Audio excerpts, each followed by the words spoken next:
These pictures of the Minneapolis truck drivers' strike, typical of disorders flaring up in various cities, show a spirit of lawlessness which has no place in America.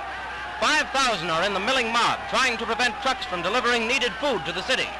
A strong guard of police and distribution of nightsticks to citizen deputies fails to check the crowd, which closes in an ugly move.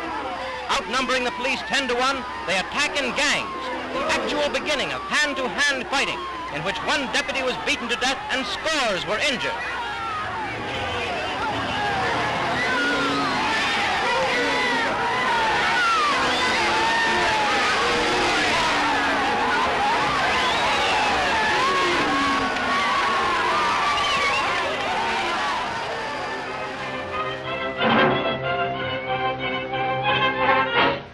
Efforts of business interests to forcibly open the strike-paralyzed port of San Francisco fail.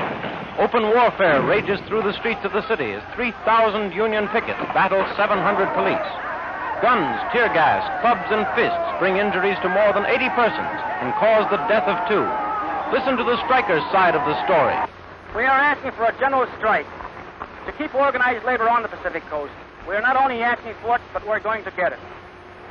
Then, with a general strike and additional violence threatened, 2,500 guardsmen move in, commanded by Colonel Mittelstaedt. The California National Guard has been ordered into active service by our governor for the purpose of maintaining law and order in San Francisco and protecting life and property. This we propose to do at any cost.